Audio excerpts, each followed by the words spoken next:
আমাদের moon diary চ্যানেলটি অবশ্যই সাবস্ক্রাইব করে রাখবেন। ও হ্যাঁ, লাইক, কমেন্ট আর শেয়ার করতে একদম ভুলবেন না। আজ 3 দিন হয়ে গেছে মিহান মীরার সাথে না দেখা করেছে, না ফোনে কোনো খোঁজ নিয়েছে। মীরা বেশ অবাক হয় এমন কাজে যে মিহান সারাদিন ফোন দিয়ে মীরাকে জ্বালায়, সেই মিহান মীরার কোনো খোঁজ নিচ্ছে না। মিহানের মম অবশ্য 2বার এসে মীরাকে দেখে গেছে আর ফোনে সব খবর নিচ্ছে। মীরা আজ বেশ সুস্থ থাকায় অফিসে গেছে। মীরা সারাদিন অফিস করে রাত 8টার দিকে বাড়ি যায়। মীরা ডোরবেল বাজারে রুমা দরজা খুলে মীরাকে দেখে মিটমিট করে হাসছে। মীরা ওকে পাত্তা না দিয়ে হলরুমে চলে যায়। মীরা অবাক হয়ে হলরুমে থাকা মানুষগুলোর দিকে তাকিয়ে আছে। চৌধুরী বাড়ি আর খান বাড়ির সবাই হলরুমে বসে আছে, আরও 2-3 জন লোক আছে। মীরা কিছুক্ষণ তাকিয়ে থেকে ওপরে উঠতে গেলে মামু মীরাকে ডেকে বলে, এদিকে এসো মামুনি। মীরা গিয়ে মামুর পাশে সোফায় বসে। মামু মীরার হাত ধরে শান্ত গলায় বলে, আমি যদি তোর কাছে কিছু চাই দিবি আমায়? মীরা হাসি মুখে বলে, বলো, কি চাই তোমার? আমি চাই আজ তুই মিহানকে বিয়ে করবি। হোয়াট? মিহান মীরার মুখের এক্সপ্রেশন দেখে মনে মনে বলে, কি সুন্দর লাগছে জানটাকে এখন। শখে মুখের এক্সপ্রেশনটাই বদলে গেছে। রাখবে না আমার কথা? মীরা গম্ভীর হয়ে বলে, মামু, তুমি জানো আমি এইসব বিয়ে ভালোবাসা বিশ্বাস করি না। তাহলে এইসব চাওয়ার মানে কি? আমি এত কিছু জানতে চাই না। আমি এই প্রথম তোর কাছে কিছু চেয়েছি, প্লিজ রাজি হয়ে যা। না মামু, আমি বিয়ে করব না। তোমার অন্য কিছু চাওয়ার থাকলে বলো। এটাই তোর শেষ কথা? হুম। ওকে, তাহলে আমি এখন থেকে মেডিসিন খাবো না, তোর কোনো কথাও শুনবো না, তোর সাথে কথা বলবো না, চলে যাব। মীরা মামুর কথা শুনে তার দিকে তাকিয়ে থাকে আর মামু অন্য দিকে তাকিয়ে মনে মনে বলে, আমি জানি তুই আমার সাথে কথা না বলে থাকতে পারবি না, কিন্তু মা, আমি তো ভালোর জন্য এসব করছি। আমি আর কতদিন আছি বল? আমি মিহানের চোখে তোর জন্য পবিত্র ভালোবাসা দেখেছি, তাই তো তাড়াতাড়ি করে ওর সাথে তোর বিয়ে দিতে চাইছি। আমি জানি তুই আমার কথা ভেবে রাজি হয়ে যাবি। মীরা অনেকক্ষণ ধরে ভেবে যাচ্ছে, কেউ কিচ্ছু বলছে না, সবাই মীরার দিকে তাকিয়ে আছে। মীরা ছোট একটা নিঃশ্বাস নিয়ে মামুর দিকে তাকিয়ে বলে, ঠিক আছে, আমি রাজি আছি বিয়ে করতে। মীরার কথা শুনে সবার মুখে হাসি ফুটে ওঠে। মামু মীরার দিকে তাকিয়ে বলে, সত্যি বলছিস মামনি? হ্যাঁ, কিন্তু আমার একটা শর্ত আছে। মামু ঘাবড়ে গিয়ে বলে, কি শর্ত? আমি পাগল ডাক্তারকে বিয়ে করব, তার সাথে সংসারও করব, যদি তুমি আমার কথায় রাজি হও। কি কথা? তোমাকে বিয়ে করতে হবে। আমি তোমার জন্য পাত্রী খুঁজব। রাজি থাকলে বলো।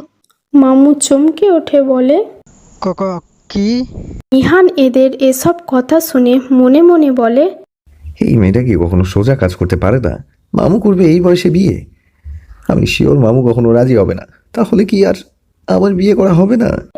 মীরা ওর মামুর অবস্থায় দেখে মনে মনে বলে, আই নো মামু কখনো রাজি হবে না বিয়ে করতে।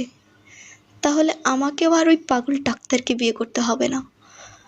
আর যদি রাজি হয় তাহলে পাগল ডাক্তারকে বিয়ে করে মামুকেও একটা ভালো মেয়ে দেখে বিয়ে দিয়ে দেবো, যে আমার থেকেও বেশি ভালোবাসবে আমার মামুকে। নিধি আস্তে করে নীলার কানের কাছে মুখ নিয়ে আস্তে আস্তে বলে, আপু, আমার মনে হয় আজ আর বিয়েটা হবে না, মামা করবে। আমারও তাই মনে হয়। মামার মুখ দেখে মনে হলো আপুর শর্তে মামা রাজি নয়। দেখি এখন কি হয়। দেখলে কি মধ্যে কি ঢুকিয়ে দিল? এত জেদি কেন মেয়েটা? দাদি ভেঙচি কেটে বলে, যেমনি দাদা তেমনি নাতনি, যে তার রাগ তোমার থেকেই পেয়েছে ও। ওর মতো অতটা রাগী আমি না। ওর রাগ দেখলে তো আমার গলা শুকিয়ে যায়। এখন চুপ করো দেখি ফাহিম কি বলে। ঠিক আছে। মামু মীরার কথা শুনে মনে মনে ভাবে, এখন আপাতত মীরার কথায় রাজি হয়ে যায়। এক্ষুনি তো আর বিয়ে দিচ্ছে না আমার, পরে না হয় কোনোভাবে বিয়ে আটকে দেব। মামু দীর্ঘ নিঃশ্বাস ফেলে মীরার দিকে তাকিয়ে বলে, আমি রাজি তোর শর্তে। মীরা খুশি হয়ে মামুর হাত ধরে বলে, সত্যি বলছো মামু? মামু মীরার কপালে চুমু দিয়ে বলে, সত্যি বলছি। আমার মা কিছু বলবে আর আমি তা রাখবো না, তা কখনো হয় না। এখন আর কথা নয়, নীলা নিধি মীরাকে রেডি করে নিয়ে এসো। কাজু অনেকক্ষণ ধরে অপেক্ষা করছে। এখনই যাচ্ছি মামা। না, ওরা কেউ আমাকে রেডি করাবে না, আমাকে ফুপি রেডি করাবে। মীরার কথায় খান বাড়ির সবাই অবাক হয়ে বলে, বাংলাদেশে এসেছে পর থেকে এই বাড়ির প্রথম কাউকে সম্পর্কে সম্বোধন করে ডাকলো মীরা। ফুপি ছলো ছলো চোখে মীরার দিকে তাকিয়ে থাকে। মীরা বিরক্তির ভাব মুখে ফুটিয়ে তুলে বলে, যাবে না? ঠিক আছে, আমি এই ড্রেসে বিয়ে করতে পারবো, আমার কোনো সমস্যা নেই। মীরার ফুপি তাড়াতাড়ি সোফা থেকে উঠে মীরার সামনে গিয়ে বলে, না না চল, আমি তোকে রেডি করে দিচ্ছি। চলো। ফুপি যেতে যেতে মনে মনে বলে, মীরা ছোট্টবেলায় ওকে বউ সাজিয়ে দিয়ে আয়নার সামনে দাঁড় করিয়ে বলতাম, ও বড় হলে আমি নিজে হাতে সাজিয়ে ওকে বিয়ে দেব। ও আজও এই কথাটা মনে রেখেছে। আমি জানি মীরা বাইরে থেকে কঠিন সেজে থাকে, কিন্তু ওর ভিতরটা খুব নরম। অনু মিহানের হাতে একটা চিমটি কেটে বলে, ভাইয়া, তাহলে ভাবি বিয়েতে রাজি হলো? আমি ভেবেছিলাম তোর কপালে বউই নেই। এই ফাজিলে এত জোরে চিমটি দিলি কেন? এখন হাত ব্যথা উঠছে, আর আমার কপালে পরির মতো বউ আছে, দেখলি তো। দাঁড়া, আগে আমার বিয়েটা হতে দে, তারপর তোকে বাড়ি থেকে কিভাবে বিদায় করার ব্যবস্থা করছি দেখ। অনু মিহানের কথা শুনে ভেঙচি কেটে অন্য পাশে চলে যায়। আমাদের মুন ডায়েরি চ্যানেলটি অবশ্যই সাবস্ক্রাইব করে রাখবেন। মীরাকে সিঁদুর রাঙা শাড়ি পরিয়ে হালকা সাজিয়ে মীরাকে নিচে আসে মীরার ফুপি। মীরা নিচে আসলে সবাই মীরার দিকে অপলক দৃষ্টিতে তাকিয়ে আছে। অসম্ভব সুন্দর লাগছে মীরাকে। মিহান মাতাল করা দৃষ্টিতে তাকিয়ে আছে মীরার দিকে। মীরার দাদি এসে মীরার থুতনিতে হাত দিয়ে চুমু খেয়ে বলে, বাহ, রাজকন্যার মতো লাগছে আমার নাতনিকে, কারো নজর না লাগে। মা তুমি কি করছো? আপুকে তো চেনাই যাচ্ছে না। কোথায় কি করলাম? ওর এত এত সাজের জিনিস, তা দিয়ে সাজতে দিল না, তা দিয়ে সাজাতে দিল না। কত করে বললাম একটু সাজ, শুধু লিপস্টিক কাজল দিয়ে চলে এলো। মীরা এদের কথা শুনে বিরক্তি ভাব নিয়ে বলে, এত কথার কি আছে? এমনিতেই শাড়ি পরে আনকমফোর্টেবল লাগছে, যা করার তাড়াতাড়ি করো। শাড়ি পরে বেশিক্ষণ থাকতে পারবো না। মেয়ে হয়ে জন্মেছি, শাড়ি তো পরতেই হবে। আজ প্রথম পরলি তো তাই এমন লাগছে, পরে অভ্যাস হয়ে যাবে।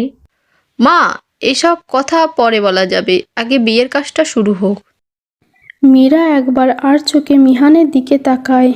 মিহান এতক্ষণ মীরার দিকে শীতল দৃষ্টিতে তাকিয়ে থাকে। মনে মনে বলে, তোমাকে শাড়িতে এত সুন্দর লাগবে কখনো কল্পনা করিনি। আমার মনের রাজ্যের রানী তুমি। আর মাত্র কয়েক মুহূর্ত, তারপর সারা জীবনের মতো তুমি আমার হয়ে যাবে। মিহানের ভাবনা ছেদ ঘটল অনুর ধাক্কায়। অনু মিহানকে ধাক্কা দিয়ে বলে, সোজা হয়ে বস, এখনই বিয়ে শুরু হবে। কিছুক্ষণের মধ্যে মীরা মিহানের বিয়ে সম্পূর্ণ হয়।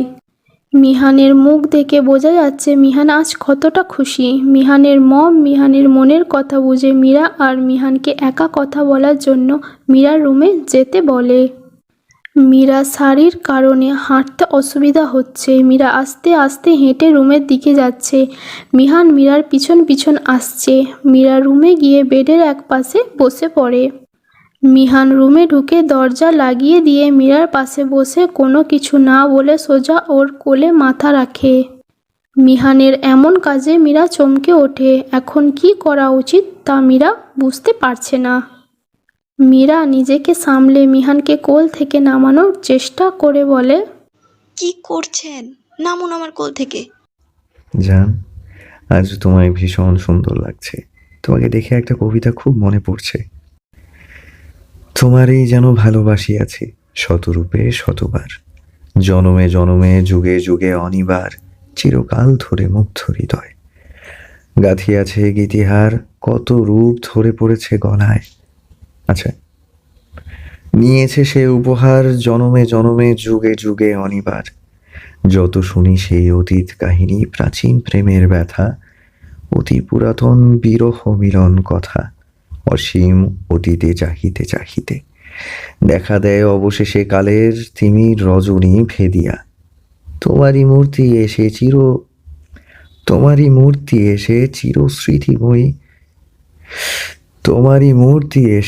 চির স্মৃতিময়ী ধ্রুব তারকার বেশে। আমরা দুজনে ভাসিয়া এসেছি যুগল প্রেমের স্রোতে, অনাদিকালের হৃদয় উৎস হতে আমরা দুজনে করিয়াছি খেলা। কোটি প্রেমিকের মাঝে বিরহ বিধুর নয়ন সলিলে, মিলন মধুর লাজে পুরাতন প্রেম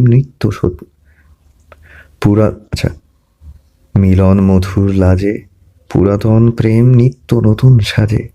আজি সেই চিরদিবসের প্রেম অবসান লভিয়াছে, রাশি রাশি হয়ে তোমার পায়ের কাছে। নিখিলের সুখ, নিখিলের দুঃখ, নিখিল প্রাণের প্রীতি একটি প্রেমের মাঝারে মিশেছে। সকল প্রেমের স্মৃতি, সকল কালের সকল কবির গীতি। কবিতা আবৃত্তি শেষ করে মিহান ছোট্ট একটা নিঃশ্বাস নিয়ে বলে, কেমন হয়েছে কবিতা আবৃত্তি? তোমার পছন্দ হয়েছে? মীরা মিহানের কোল থেকে উঠিয়ে দেয়। মিহান উঠে ভালোভাবে বেডে বসে, মিহানের দিকে তাকিয়ে বলে, ভালো হয়েছে কবিতা আবৃত্তি, কিন্তু আমি কি আপনাকে কবিতা আবৃত্তি করতে বলেছি? তাছাড়া এই 3 দিন কোনো খোঁজ নেই, কোনো খবর নেই, আর এখন আজ হঠাৎ করে বিয়ে করে নিলেন। এগুলোর মানে কি বলতে পারবেন আপনি? মানে খুব সোজা। তুমি রাজশাহী গিয়ে কি বলেছিলে? কোন জয়নাফ হয় তোমাকে প্রপোজ করবে মনে আছে? আমি তোমাকে নিয়ে কোনো রিস্ক নিতে চাই না। তুমি কিন্তু কোনো কিছু করার আগে তোমাকে আমার রাজ্যের রানী করে নিলাম। মীরা বিড়বিড় করে বলে, কেন যে সেই রাত জড়িয়ে কথা বলতে গেলাম, তাহলে আর আমাকে পাগল ডাক্তারকে বিয়ে করতে হতো না। মিহান মীরাকে বিড়বিড় করতে দেখে মীরাকে টান দিয়ে নিজের বুকের সাথে মীরার পিঠ ঠাকায়। 2 হাত দিয়ে মীরার পেট জড়িয়ে ধরে, মীরার কানে ঠোঁট ছুঁয়ে দেয়। বিড়বিড় করে লাভ নেই জান, এখন শুধু তুমি আমার, না চাইলেও তুমি আমার। তোমাকে আজ রাতেই নিয়ে যেতাম চৌধুরী বাড়ি, কিন্তু তোমার দাদা বলেছে কাল সকালে যেতে। আমি মানা করিনি। আমি সকালে এসে তোমাকে নিয়ে যেতে চেয়েছিলাম, কিন্তু তারা আজ রাতে আমাকে এখানে থাকতে বলেছে। তোমার কাছে থাকার সুযোগ কি করে মিস করতে পারি বলো? তাই রাজি হয়ে গেলাম। মীরা মিহানের ছোঁয়ায় কেমন অজানা অনুভূতি সৃষ্টি হচ্ছে। না চাইলেও ভালো লাগছে মিহানের ছোঁয়াগুলো। এই প্রথম কোনো ছেলের সংস্পর্শে এলো মীরা। মীরা মিহানকে কিছু না বলে মিহানের ছোঁয়াগুলো অনুভব করতে চোখ বন্ধ করে রাখে। অদ্ভুত অনুভূতি সৃষ্টি হচ্ছে মীরার মনে। মিহান মীরার মাথা তুলে দেখে সত্যি মীরা কান্না করছে। কোনো শব্দ হচ্ছে না, শুধু চোখ দিয়ে পানি পড়ছে। মিহান মীরার চোখের পাতা মুছে দিয়ে বলে, কি হয়েছে? কান্না করছো কেন? আমি তোমাকে কি বলেছিলাম একটু আগে? মামু আমার জন্য তার ভালোবাসার মানুষটাকে পর্যন্ত ছেড়ে দিয়েছে। আসলে আমার ভাগ্যই ভালো না, যেখানে যাব সেখানেই অশুভ কিছু হবে। দেখো, আমার রাগ উঠাবা না এখন। কে বলেছে তুমি অশুভ? তুমি অশুভ হলে বিজনেসে এত সাফল্য অর্জন করতে পারতে না।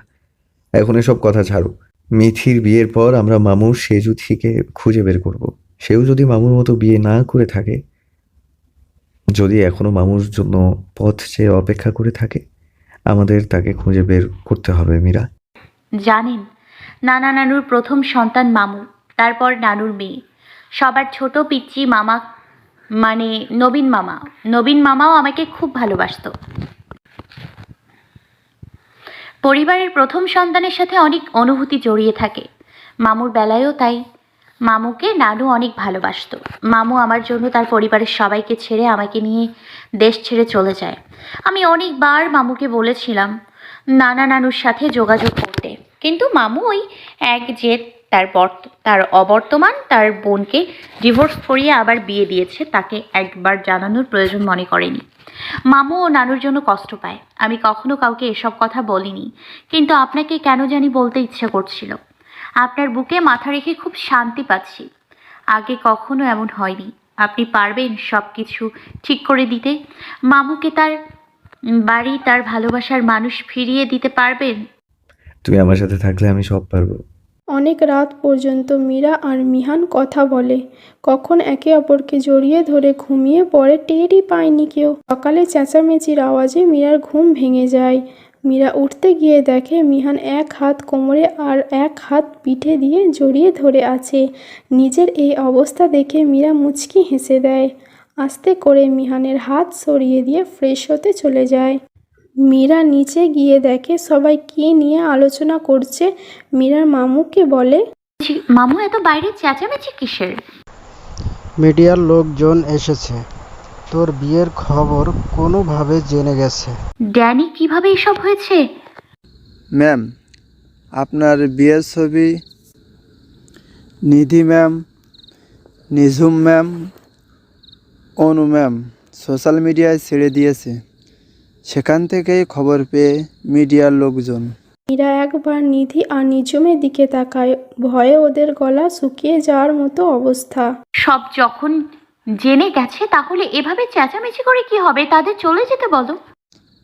বলেছি ম্যাম, কিন্তু তারা আপনার সাথে কথা না বলে যাবে না। আচ্ছা, ভেতরে নিয়ে এসো। মিডিয়ার লোকজন ভিতরে এসে এক গাধা প্রশ্ন করতে থাকে মীরাকে। মীরা সব সামলে নিজের রুমে চলে যায়। রুমে গিয়ে দেখে মীরা রেডি হচ্ছে। মীরাকে দেখে একটা হাসি দিয়ে বলে, রেডি হয়ে নাও, একটু পরে আমরা বেরিয়ে যাব। আজ শাড়ি পরে প্রথম শ্বশুরবাড়ি যাচ্ছ বলে কথা। আরও একবার আপনাদের বাড়ি গিয়েছিলাম আপনার নামে বিচার দিতে। মিহান মীরার পিছন থেকে জড়িয়ে ধরে বলে, আমি জানি মম যেদিন তোমাকে তার হাতে চুড়ি পরিয়ে দিয়েছিল, তোমার হাতে মমের চুড়ি দেখে চিনে যাই। পরে মম সব কিছু বলেছে। ও, শোনো, আমি আর তুমি আজ রাতে চাঁদপুরের জন্য বেরিয়ে যাব। পরশু মিথির বিয়ে, অনু যেতে পারবে না, ওর ক্লাস টেস্ট চলছে। মম আর পাপা ওকে ছেড়ে যাবে। আবার কেউ না গেলে খারাপ দেখায়, তাই মম তোমাকে আর আমাকে যেতে বলেছে। কাল গায়ে হলুদ, পরশু দিন কাল গায়ে হলুদ, পরশু বিয়ে, 2 দিন থাকতে হবে চাঁদপুরে। শোনো, অল্প কিছু ড্রেস নিলেই হবে। মিথির বিয়েতে পরে যাওয়ার জন্য ড্রেসগুলো আমি আগেই কিনে রেখেছি তোমার জন্য। ঠিক আছে, আমি রেডি হয়ে নিচ্ছি। মীরাকে ছেড়ে দিলে মীরা রেডি হতে চলে যায়। আমাদের মন ডায়েরি চ্যানেলটিকে অবশ্যই সাবস্ক্রাইব করে রাখবেন ও হ্যাঁ, লাইক কমেন্ট শেয়ার করতে একদম ভুলবেন না।